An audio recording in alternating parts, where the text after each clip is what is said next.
Hello everyone and welcome back to Let's Play Pokemon Alpha Sapphire. In the last part we finished off our business over in Fortree City, getting our 6th of the 8 gym badges in the process. And then we went down Route 120 and now we're on Route 121 where we're immediately going to get a new Pokemon thrown at us by a character design that totally didn't alter the history of the internet forever. What are you talking about? That didn't happen. What's Moo Moo Milk? This is a Duskull, pure ghost type, meaning it is weak to ghost and dark but immune to normal and fighting.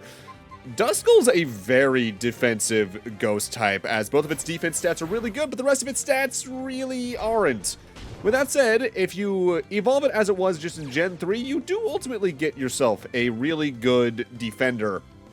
But if you actively go out of the way to do the full evolution they added in Gen 4, where you get a defender that can also really attack.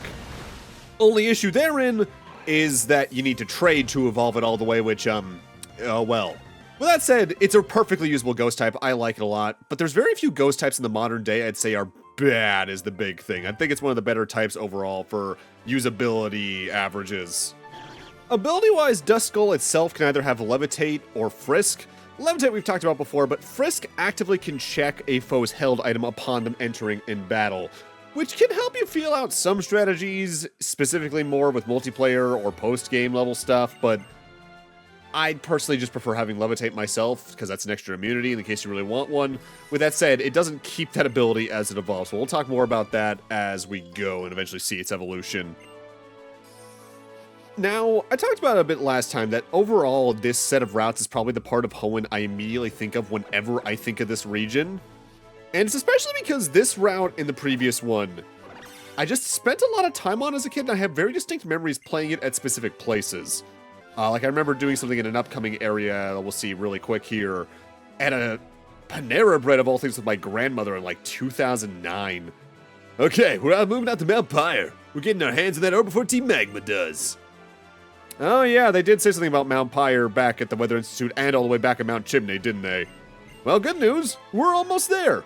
And I do believe in order to get a lot of plot progress done, you do want to head there first, but in case you want to actively get a fast travel point done a little more quickly, I think you can move on to the next city at the far eastern end of this route first. With that said, I'm going to go down south first because they actively added a little bit of a helpful thing over here. Ahead looms Mount Pyre. It's a natural monument to the spirits of departed Pokemon. More graveyards. Right here we have a wandering Pokemon Center employee that'll just do a full heal for you, which, while I've said a lot of the extra healing points they add with May and the like throughout this game are a little bit extraneous and at times a little bit excessive, that's the only one where I'm like, yeah, no, that makes sense to add there, because in the case you beeline it from Fortree over to here and then head into Mount Pyre, you're probably going to be low enough on HP or PP where adding that one Pokemon Center makes sense. But at the same time, you could also just head east again to get to the next city, and even then, flying back here doesn't take that much longer anyway. So, as has been patterned in Gen 1, 2, and 3 in some form, we have another Pokemon graveyard. I'm trying to think what the last time we had one of these was. I want to say it was Gen 5, because I don't remember there being one in Gen 6. Well, I guess this one technically counts, but you know what I mean. Off the bat, we have another new Pokemon here. This is Lairon. This evolves from Aaron at level 32. Steel Rock type, so it's weak to fighting, ground, and water. Fighting and ground are notably 4 times weaknesses, but it's immune to poison. Lairon is where this line really starts to come into its own with a high physical attack stat, but an absurdly high physical defense stat for a second stage Pokemon. Ability-wise, it can have Sturdy or Rockhead or Heavy Metal. We've talked about Sturdy before. I think we talked about Rockhead before. That prevents recoil damage. Meanwhile, Heavy Metal doubles the Pokemon's weight, which might sound weird as an ability, but that's because there are certain moves that do more damage the higher weight your Pokemon is, both incoming and outcoming damage, admittedly, but there's points where you'd want to use that. Lairon's really good, but the real key to that line is the final evolution. And immediately we already have our next new Pokemon. This is Staryu, pure water type from Gen 1, weak to grass and electric. Staryu's got some pretty good special attack and decent speed for what it is. But if you actively evolve it, that's where the real show is, as it gains not only a really good subtype for its special attack stat, but its special attack and speed get even better. Learn set-wise is pretty good as well. Ability-wise, Staryu can have Illuminate, Natural Cure, or Analytic. We've talked about Natural Cure before. Illuminate, I believe, increases the encounter rate by some amount. I'm not sure about the exact percentage there, which, if you're trying to do any kind of grinding, that can come in handy, I suppose. Meanwhile, Analytic is the same thing we saw back on the Magnemites and Magnetons, increases the power of moves used by this Pokemon if they move last in battle, which is a case where using Trick Room to make yourself move second can come in handy. Although there's also, I think, held items that can decrease your Pokemon speed enough where that can really come into play. Honestly, I think, done that strategy at least once over the years, but it was for a very brief moment just to practice around and experiment around with some abilities. In the meanwhile, not something I tend to use myself, though. Next up, though, we get one of the first wild Pokemon here, Mount Pyre, which, get this, is very Ghost-type focused. This is Shuppet, pure Ghost-type, so it's weak to Ghost and Dark, but immune to normal and fighting. It's got Insomnia, Frisk, or Cursed Body for its abilities. We talked about Frisk before. Insomnia prevents the sleep status ailment. Meanwhile, Cursed Body has a chance of disabling a move that an attacking Pokemon uses on it, which can honestly be pretty good for weeding down an opponent's ability set. So, Shuppet's a little bit interesting in that it's the first Ghost type in the series that could actively use its type well with Stab prior to the physical special split in Gen 4. Because it's a very physically attack-minded Ghost type. And its evolution that it has gets even better with that. And honestly, it's still an incredibly usable Ghost type because of that, especially because its evolution did get a Mega here in Gen 6. I almost chose to use a Shuppet for this LP, but I decided to lean a certain other direction because of something that I realized I couldn't do about 4/5 of the way through the LP. But ultimately, it was still a good choice. I like it. Now, the Cleanse tag we got from that lady a moment ago. What that does is that if it's held by the Pokemon in the first party slot, I believe it halves the encounter rate outright, which honestly, in some of the longer caves can go a long way, but if you're someone like me that likes to hoard all the EXP you can just in case, it's an item you're probably going to forget about pretty quickly unless you're just revisiting areas. I've always weirdly appreciated how... what's the word I want to use here? It's not candid. How honest Pokemon weirdly is when it comes to death as a concept, both for humans and the like, because we've had graveyards since Kanto. And between the Pokedex entries and certain story elements as well, it's never really gone away. It's a little bit less prevalent in, like, the anime and all that, but there's something I've always appreciated about how just in the open it is in the games. Either way, time for our next new Pokemon. This is Girafarig, a Gen 2 normal Psychic type, meaning it is weak to Bug and Dark, but immune to Ghost. Girafarig's got a pretty good special attack stat and some decent speed and physical attack to back it up. It can either have Inner Focus, Early Bird, or Sap Sipper for its ability. We've talked about Inner Focus and Early Bird before. Sap Sipper, I believe, I don't think we've talked about that, boosts the attack stat of a Pokemon when a Grass-type move hits them, which, uneventful for me. I don't mind Girafarig, it's perfectly usable, but it really took until it got an evolution in Scarlet Violet for me to really like using this Pokemon a lot, because the stat boosts it got were really good. There's other normal types, there's other psychic types I'd rather use than just a base Girafarig, though. Always loved the design, though. And I also am very much a fan of the design it had in the Gen 2 beta that they ended up not using, but ultimately I think that worked out for the better in the long run, because otherwise we wouldn't have gotten Farigiraf in the way we currently have them. When it comes to, like, the mid-ish game graveyard-type areas, though, Mount Pyre's probably my favorite. If only because I enjoyed structure a lot more than, like, Lavender Tower or the Burn Tower over in Johto and all that. Although I say that, it's been a while since I played through Gen 4, as I mentioned before, so I forget how well I like the one in that game, because I remember there being one. I'm just not sure I remember how I feel about it. Gen 5's is fine. I kind of tend to forget it exists outside of the fact that one of my favorite Pokemon's pretty easy to catch there. But we'll get more to that when I get to Gen 5. Now, there's also two notable items we can grab on this specific floor, both of which are incenses. The one on the bottom right there, I believe, is a Sea Incense, and then to my left is a Lax Incense. These do both have an active effect as held items. I believe the Sea Incense boosts Water-type move damage by, like, 10-ish%. And I think the Lax Incense, when held as an item, makes incoming attacks from opponents have a lowered accuracy stat by some amount. Future me, check me on the percentage of that, because I can't remember it off the top of my head. But the more important thing about both of those is that they're actively used to breed a baby Pokemon. Notably, if you give a Sea Incense to a Marill or a Azumarill, and then breed with it, you're likely to get an Azurill out of it. And if you do the same thing with a Lax Incense on a Wobbuffet, you'll get a Wynot, which we already have, but worth noting all the same. Here we get Shadow Ball. This is a pretty decently powerful ghost type move. Using the special attacks, you'll probably want to use that on something that's not like Shuppet in its line, but honestly still a really good ghost type move. And here we have a Metachemite. This allows us to Mega Evolve the Pokemon Metachem, which evolves from Metatite. But I'll talk more about that Pokemon and its Mega Evolution when we eventually run into one, which I think we do at some point in the main campaign off the top of my head. So what's interesting about Mount Pyre is that we actively have to head outside to progress in it further. But I'm going to run around in here really quick to find myself a Duskull, because Duskull is our final main team member I wanted to add. Now the issue therein is, as I mentioned, I actively can't fully evolve this without trading. This ties into something that I realized I couldn't do much further into the LP. You see, my goal in every Pokemon LP is to showcase a trait evolution as best I can, but I didn't realize because of the whole thing with Citra going down that I couldn't easily trade this with myself across a different save file to evolve it into its final stage, so oops. The Requiem Pokemon. Duskull wanders lost among the deep darkness of midnight. There's an oft-told admonishment given to misbehaving children. This Pokemon will spirit away bad children who earn scoldings from their mothers. And I'm going to name this after my very good friend. This is Mortis. Had I realized that was the case with how this LP was going to go, I probably would have gone with a Shuppet instead, honestly. But Duskull and its base evolution is still perfectly usable in a team. And honestly, it's good to have a more defensive Pokemon given what I have usually going in my team, otherwise how many attack-focused Pokemon I have.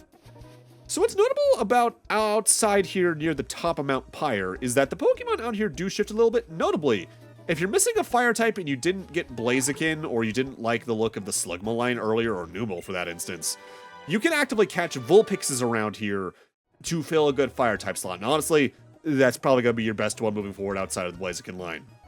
Right there, though, that's Will-O-The-Wisp. Will-O-The-Wisp, I believe, is just a guaranteed burn on opponent Pokemon, which, hey, if you're going up against a strong physical attacker, well, it'll help you just whittle down their HP bit by bit, but having that attack stack can go a long way.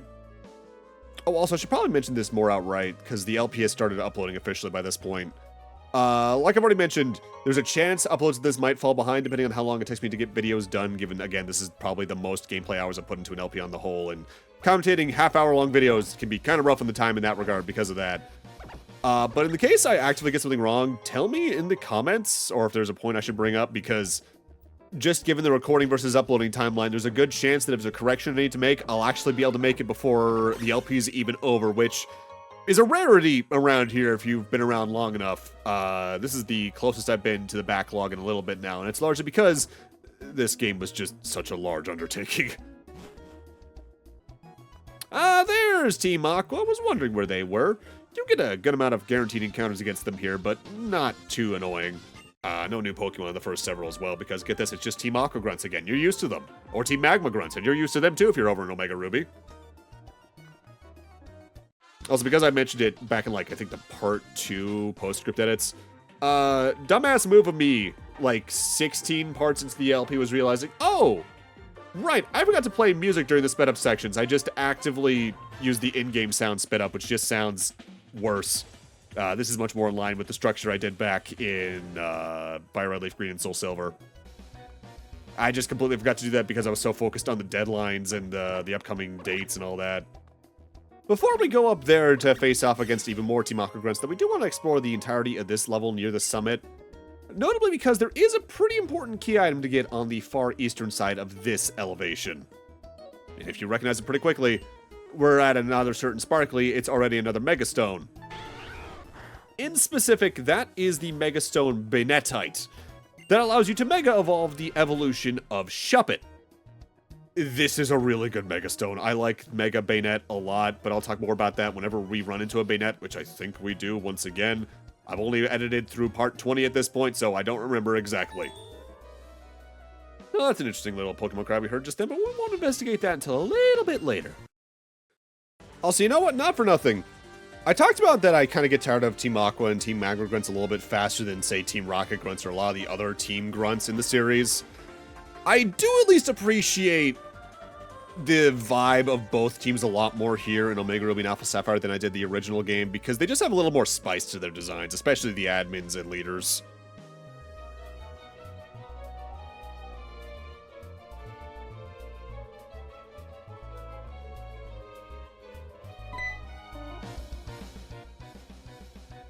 Yo!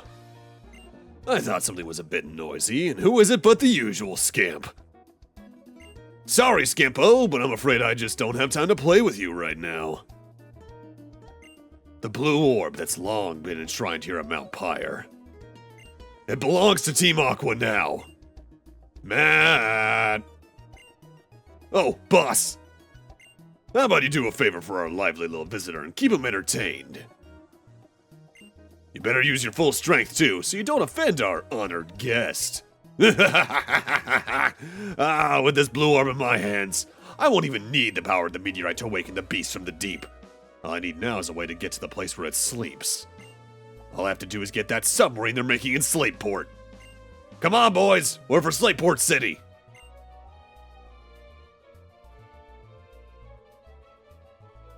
Alright then, till the boss makes his getaway, I'll be your opponent. Oh, Matt's back, and he really hasn't updated his team that much. He still only has his Sharpedo, with Rough Skin for its ability Ice Fang, Scary Face, Slash, and Poison Fang, which is a notably better moveset than it had before. Poison Fang especially takes advantage of some potential stuff that Sharpedo can do that he actively can't use, but worth noting all the same. With that said, as usual, a good, like, grass-type move, fighting-type move, several things can take down a Sharpedo pretty easily. Now, I don't know exactly why. I haven't really talked about this part yet. I, for some reason, really like Sharpedo's model in 3D. I think it's just because, for some reason, how tall the top fin is just never really came across in the 2D sprite work. And there's something about it that just feels so excessive that I kind of adore it. Well, I do really like the vibe updates that Team Magma and Aqua got, like I just mentioned. I do think, in terms of fight intrigue, the Team Aqua and Magma admins are some of the worst admins in the series. Mind you, I say that. Some of the other admins aren't exactly great on the other teams. I'm looking at a specific one from Team Rocket that in the final battle in the plot just uses 6 coughings? That's not exactly eventful. But that's that fight out of the way, so let's hopefully see if we can clean anything else up here. That battle was fun, even though I lost. That was fun! I knew you'd show me a good time. I look forward to facing you again someday. Okay, bye, Matt. Ay me, what disaster. The blue orb, stolen from our safekeeping. The blue orb and red orb must never be separated. They belong together. I'll entrust the remaining red orb to you, young one. Alright, I'll see what I can do with it.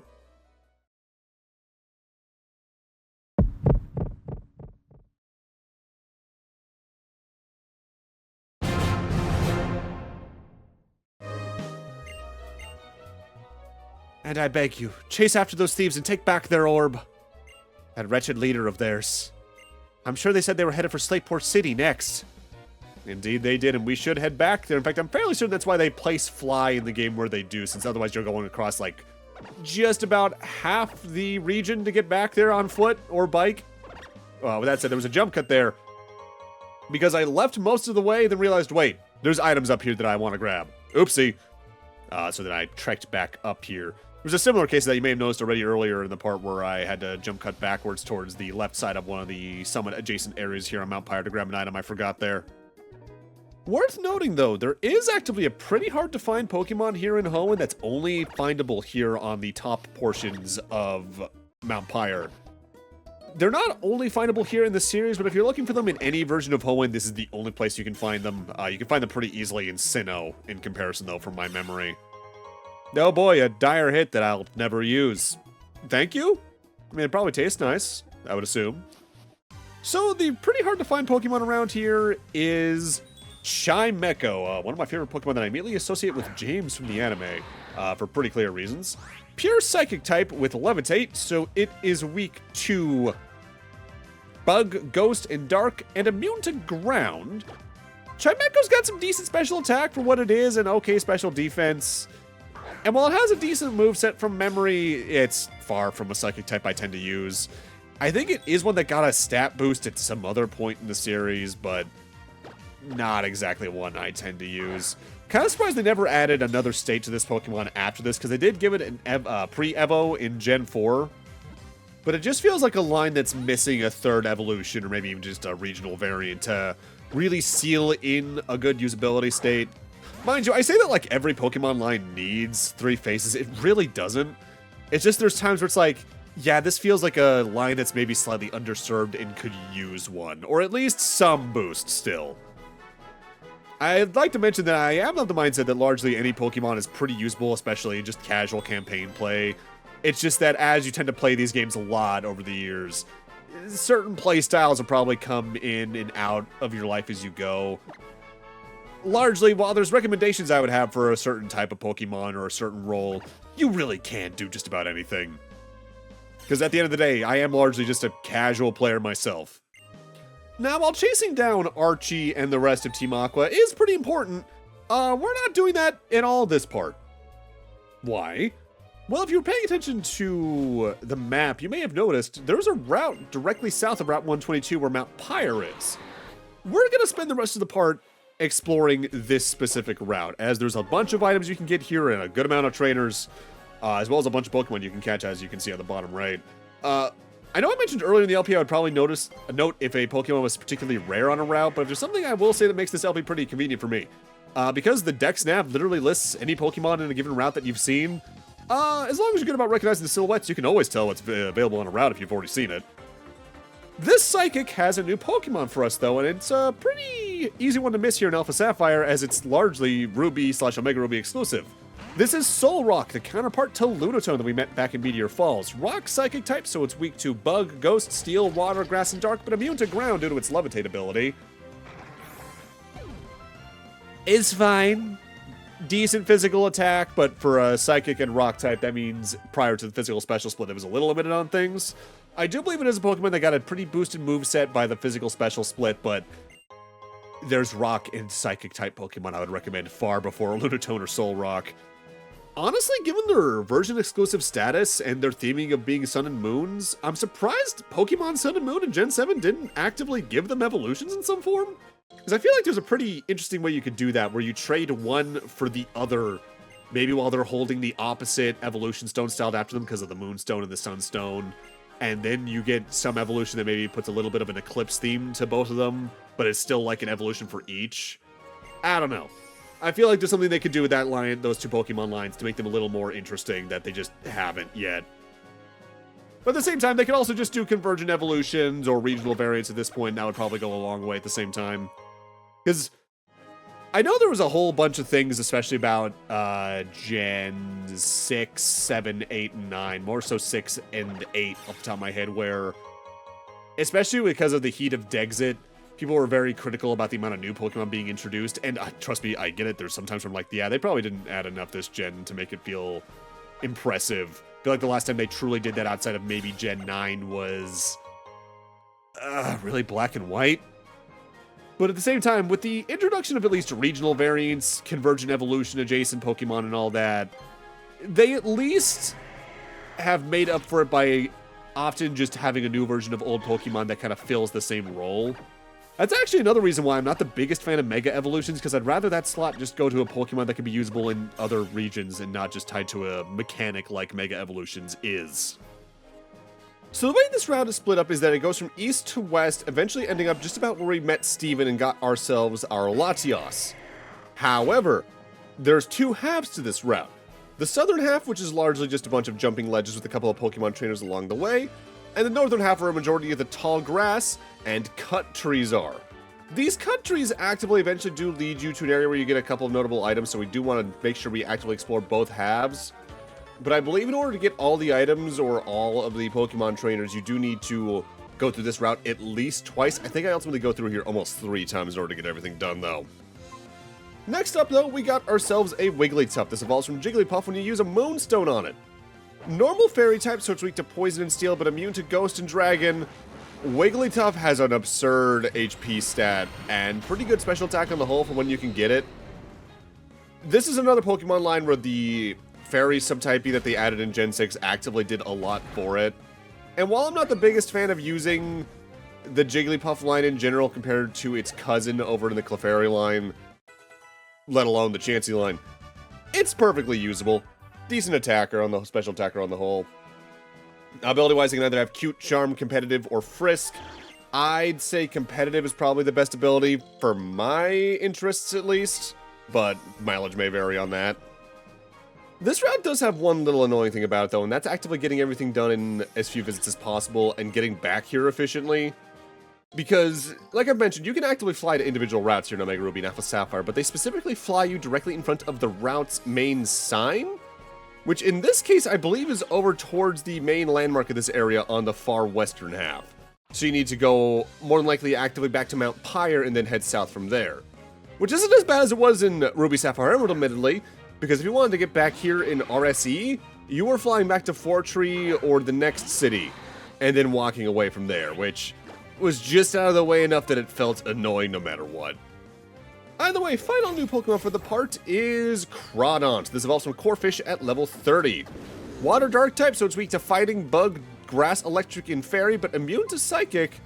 Crawdaunt is an excellent physical attacker, but it has enough of a special attack stat to actively make good use of a lot of water type moves that might still use that. It's got a good learn set on the whole. Ability-wise, it can have Hyper Cutter, Shell Armor, or Adaptability. Hyper Cutter prevents its attack from being cut whatsoever by any status moves. Shell Armor blocks crits, and Adaptability powers up moves of its stab to be even stronger.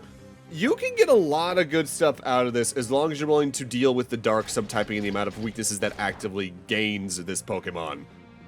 If you're looking for a good physical water attacker, you could do a hell of a lot worse. I've used the Corphish line several times over the years, especially post-physical special split. But for this game, not my preferred water dark type. Sharpedo's right here, and trust me, that swimming speed increase is going to really come in handy in the relatively near future. Yeah, there's a couple of items like this where they're just between the two halves, so you need to hop down from the north all the way to the south and all that. But because of how they place ledges even up there's no way to really do this route efficiently in only 1 or 2 visits. It gets annoying really quick. There's a couple of routes like this in the series, and how much I like them depends on how close the nearest town is to reset myself of sorts. In this case, it's just far enough away that there's no real way to make this unannoying. So at this point, I'm dedicated to going down this route, so we're gonna stick down here and see what we can find. I'm surprised that you get around that double battle like that. Welcome to the bottom of the route where our major landmark is, but before we head over to investigate that, talk to this kid here, and she's gonna give us a TM. This is for Dazzling Gleam in specific. This is, I think, a decently powerful special move that has the same effect of sorts as Surf, where it hits all adjacent Pokemon, including on your own team, so it can be a little haphazard in certain, double battles, but ultimately, decently usable, decently powerful special move. Do I have other goals for the fairy type? Pretty much, yeah, but worth noting. Oh, I accidentally closed the page for Vileplume. No wonder I thought Crawdaunt was the final Pokemon. Final new Pokemon for the part for real this time is Vileplume. This evolves from Gloom when you use a Leaf Stone on it. Grass poison type, so it is weak to Flying, Fire, Psychic, and Ice. This is the evolution of Oddish that's very special attack focused. But it can still do some decent special defending. It's not very fast, but for what you want to use it for in its special stat, you can get a lot done with this specific Pokemon. Decent learn set, perfectly usable. Chlorophyll or Effect Spore for its ability. I would personally prefer to get Effect Spore if you can, but Chlorophyll works completely fine. I don't use the Oddish line too much, but if I do use it, Vileplume is the state I prefer to end it at, rather than the other one we'll talk about later on. With that said, now we're at the major landmark of Route 123 where the route sign actively is. This is the Berry Master's general property. What's notable about this is that he has a giant garden up to the north where there's a bunch of berries we're going to grab for one thing. But in the house himself is the Berry Master, and he'll give you 2 random berries a day from some list of berries that I don't really care to memorize, so future me, you know what to do. Worth noting, you can also talk to his wife to get a random berry each day, but you actively have to input responses to a word phrase she gives you. You used to use the Easy Chat system in total for this back in Ruby Sapphire Emerald. If she asks about something battle, you need to respond with great. If she asks about challenge something or something challenge, it's a contest. If she asks about something Latias, you need to respond with overwhelming. If she responds with cool something, you say Latios. And if she responds with super something, you say super hustle. All of those give you decently rare berries, and not for nothing, the amount of berry plots to his garden in the northwest we'll be raiding next time, you can grow a lot of berries decently quickly using that, and build up a stock of a lot of berries pretty quickly, if that's something you care to deal with, that is, whether or not you're doing things with berries for the contests or anything like that that we'll tackle later on. There's a couple of good reasons you'd want to do this, but for my purposes in this LP, I'm fine. Also, thankfully, you can respond to her in either all lowercase, all caps, or proper capitalization, and you still get the item in question. Thankfully, they're generous about that compared to some other games I've played. But with that, I'm going to need to end this off here. Thank you guys for watching, and in part 18, we're going to go raid the Berry Master's Garden before heading back up towards past Mount Pyre. See you guys then.